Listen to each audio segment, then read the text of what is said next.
when you come back, we will be talking about Eternals. So get ready for that. And also, just as a pre-warning, this is a spoiler-free review. Brilliant. We will not be spoiling the film, and we don't plan on spoiling the film for at least 2 or 3 weeks. Probably next time Marvel is in our discussion points. So that will be so in 2 to 3 weeks. So Spider-Man. Hawkeye. Oh no, Hawkeye! Like yeah, Hawkeye episode 1 and 2. Yeah. Once again, we'll get into it all when we talk Jesus, about I know. it. There's a lot. Good God! Right. Anyway, the Eternals, which we're now going to be discussing. Yes. Me and Ryan haven't talked about this yet. No. So this is. I like the fact that we have a lot of time until the next half of our show left, so that we can get our genuine opinions on and this our genuine across. reactions to each other's opinions. When we came out of this film, I think the only thing me and Ryan said to each other when we looked at each other was "good." Yeah. And then we also discussed the after credit scenes, of course, which we cannot say a word about here on the show. But what I will say is, go see them. Yes.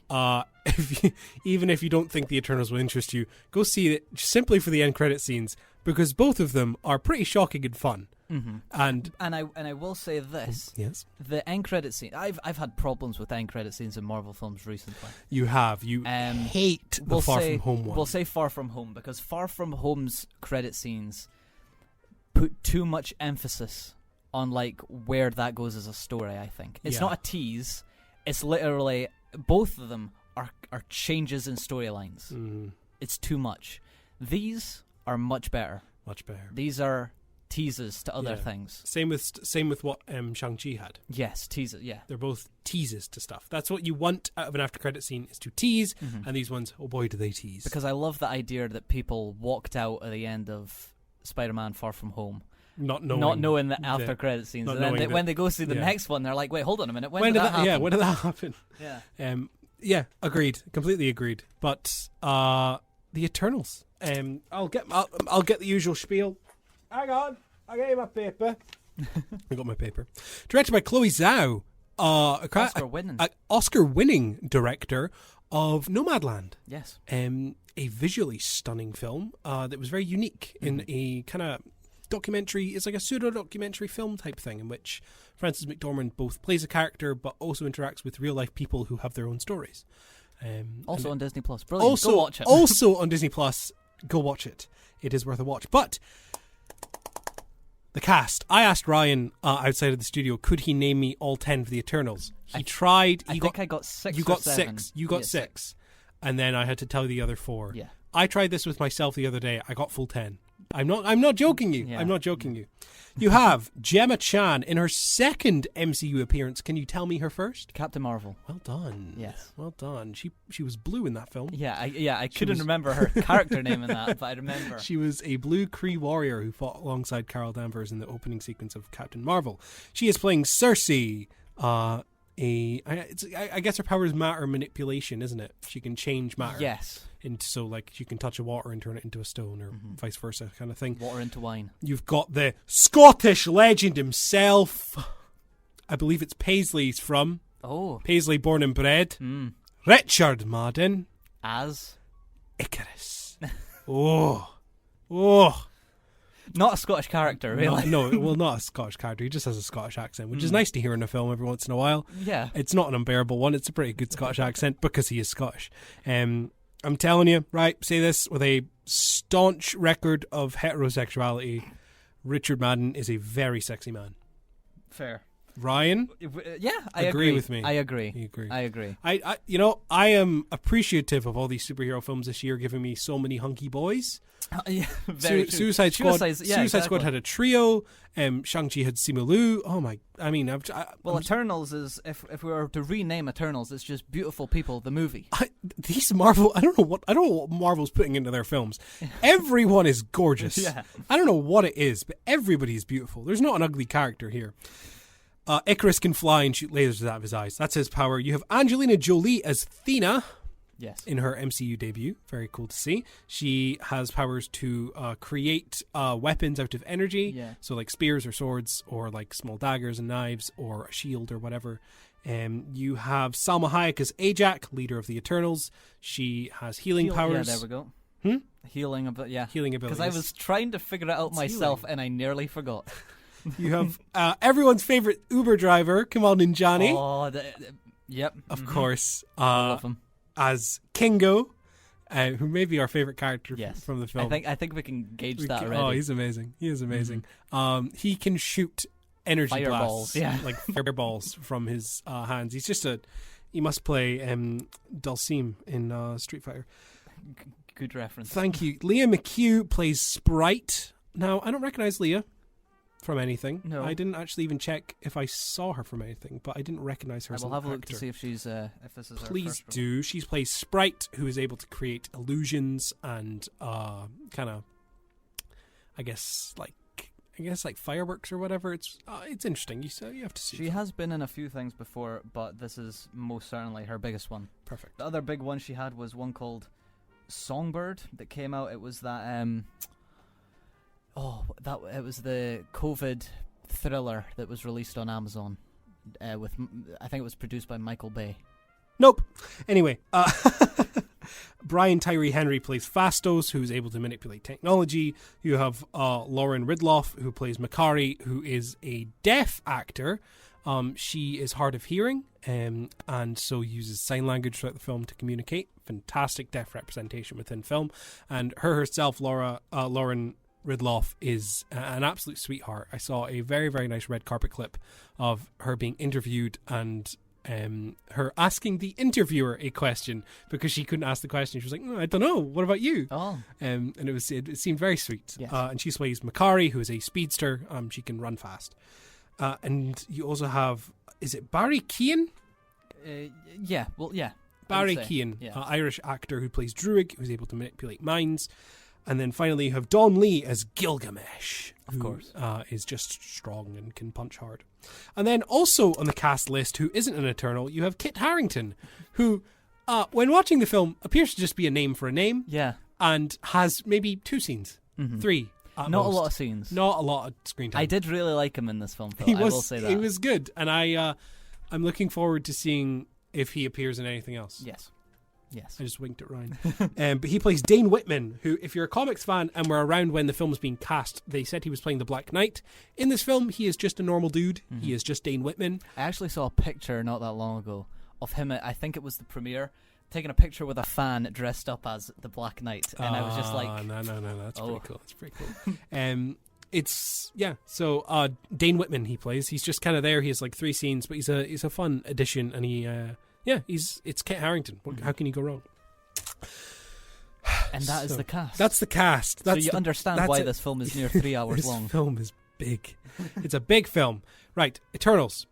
It's been getting a lot of backlash from people. The main verdict I'm seeing from people is they're saying it's boring. Yes. I don't agree. No, not necessarily. Not necessarily. However, I am able to empathize as to where they're coming from. I noticed with this film when it started, and as I was watching it, the first act of this film is your deciding factor. If you like the first act and you're enjoying it and want to see more, you're going to really enjoy the film. Okay. Because you're going to enjoy how long it takes in order to set things up. You're going to enjoy that they're giving each character time to grow. You're going to appreciate that it's not rushing things. It's being nice. It's giving you time with these people rather than just shoving them in your face and then shoving them into a fight scene for the sake of fight scenes. But if you find all that boring and you're not enjoying the first act that much and you're not interested by the end of it, you're going to hate the second and third act. You really are. And it's slightly unfortunate, but it's a choice I appreciate in the long run, because as someone who found it very, very entertaining to watch and a very fun film, I didn't have a problem with that. I kind of agree with you. I think that this is... We always say whenever a new Marvel film comes out that, like, oh, this is very unique in a certain way. If it is. Like, Shang-Chi, we'll get to that, but that was very unique for what that did, in a sense, for its origin story, I would say. Because it was a breath of fresh air. Meanwhile, Black Widow, not unique at all. No. This, however, is night and day the most unique Marvel film. It is. It is incredibly slow-paced. There's not a heavy reliance on action scenes or enemies necessarily, or villains. It's a very villains and heroes being in a sense of just beliefs. Yeah. That's what I love within superhero films now, really, quite. Because it is different. However, I will say that I think, in terms of like pacing, I think the highest strengths and also the weakest lows are both due to Chloe Zhao's direction. Yes. For me, now this might be different for you, but for me, I absolutely adored the slower, more contemplative, and even to a push, the... what's the word I'm looking for, in which is exposition. All the exposition-heavy scenes. I loved all of them. There's moments here in which true life events that have happened in the past get highlighted, and one in particular, I won't spoil what it is, but one in particular showcases one of the Eternals, and the only thing that this Eternal can say is they don't deserve to be saved, and it's repeated. It is something that is contemplative about our own humanity. And these are deep things for a Marvel film, especially the one that had a bus fight the last film. So this is stuff that we really haven't figured out before. The bottom line of this is it's very mature. Yes, it's a very mature Marvel film. It is the difference in tone between this and Shang-Chi. Yeah, that is very different. And it goes so far as I think there might actually be too much on the plate at any given time. Yeah. This asks questions about climate change, but literally only near the end of the film. Because throughout the majority of the first two acts, it's talking about beliefs and how you go about living your life. It's actually really interesting, but in saying that, loved all of the slower contemplative stuff. I hated the action scenes. Really? I did not get anything out of them. Wow. Yeah, I did not get anything out of them. They are very... they're not even formulaic. I think they're just quite boring. But not in the sense of like, oh my god, how is this not over already? Just visually boring. Because Chloe Zhao's excellent use of real-life locations are muddied with this CGI that looks so apparent because it's put over this beautiful backdrop. And I just don't think it clashes completely well. You are right. You are correct. I did not think of that. You're right. It is. Now, I maybe don't agree to the extent that you're saying. I do think that the scenes in which Chloe Zhao is using real life locations are gorgeous. Oh, they're gorgeous. They are beautiful. The fact that she has taken people and put them into actual locations is just perfect, and it is what the MCU needed in order for things to work. Even sets that you would think are like somewhat CGI or backdrops or like green screen are physically and real. Physical and real. Like the ship that the Eternals are walking about on, all those rooms are real. Yes. Those are real props. Those are real locations. That's not a green screen. And so it is a breath of fresh air when you see it. And you're right. Some of the CGI fight scenes do look a lot. It's because the Marvel films specifically, it's not that I have a problem with the CGI in Marvel films, but it's always a constant offender in which the CGI is just normally very weak, especially for the budgets that they have. Like Black Widow is all over Twitter. If you go over Twitter, Black Widow is rough. All of the sequences in that are heavy action pieces are very obviously CGI. But this is a constant with Marvel films, so we should be used to it by now. But it's because Chloe Zhao takes the lens of actually giving us these magnificent long shots and these beautiful locations that when you see what they call the deviants that show up and cause havoc in this film, when they pop around, not only do they look so generic as it is as characters, but then they're also just really, really out of place in this backdrop. So that was a main thing for me that I didn't really like. I can appreciate that. And one thing that I will say, in defense of the fight scenes, Makari, who is the speedster for this film, has some of what, if not the best, quick, fast character scenes I think I've seen. Yes. You get characters like Flash, who we've seen in films before, and Quicksilver, who we've also seen in films before. And their scenes are usually that it's going to be, we're going to slow them down. Yeah. And they're going to run at a normal pace, but the whole world's going to move slow. Makari is just fast. And she has one major fight scene near the end of the film, and it's really good. And I remember thinking, this is an actual good speedster fight scene. Yeah, it's a CGI mishmash, but it's still good. And she has good scenes in it because of that. On her character, yes. Now we can talk about all of the characters, but this is one of the best cast of diversity that there has been in recent years. I love the fact that there is so much inclusion in this film from literally the entire cast. And what makes it so special is actually a plot point within the film, I think, or at least it affected me in the way in which I found it special. So we won't spoil it, but who the Eternals are, and the fact that all of them are completely different in different races, in different sexualities, in different everything. I found that really beautiful, quite. Yeah, it is. But there is a plot point behind why I think that, so I won't go into it. I think this is one of the best character-driven Marvel films as well. I think the other ones I would consider very good, very well character-driven films would be something like Guardians of the Galaxy. Volume 2 especially is very, very well driven with their characters. But the Eternals within this film I like the most because not only do they all have their own life and their own ideas and views on the world and the situation that happens within this film, they're also all very relatable and they're also all very understanding. So while you have characters like Icarus, who has completely different opinions to another character, or Kingo, who has different opinions to another character, they're all independent while also staying together. And I really love that a lot. And I love the way they use love as well. Yes. So each of the Eternals, because they are a family who've been together for thousands and thousands of years, it's great to see them use different types of love to represent different types of characters. You have, they reveal this within the promotional material, but you have Icarus and Cersei, who are in a on-again, off-again relationship. But that is a generic way of looking at love.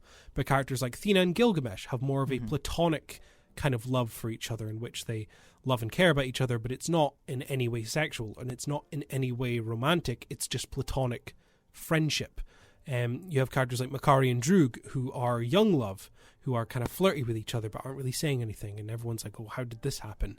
You have characters like Sprite, who has unconditional love for characters. You have Kingo, who has self-love. I was just about to say, he loves himself. He loves himself, And I think it's really interesting to see different types of love represented within each character and within their relationships to each other as well. And that's brilliant, I think. I think it's brilliant the way they do it. And it's really, really nice to see. And it also adds to everything that happens within the film as well, because by the end of it, it's heartbreaking to see what happens to some of these characters. Well, for me, Gemma Chan and Kamal Nanjiani are the highlights in terms of acting cast for me. I would also maybe argue Richard Madden. Now, see, that's what I was trying to get at. Richard Madden. Beautiful to look at. Fair. Beautiful. Okay? Gorgeous man. As a character, though, Icarus really just didn't do it for me. Really? As a character. Really? As a written character. But the thing is, I understand why, and it makes sense why Icarus is the way he is within the film. Obvious spoilers.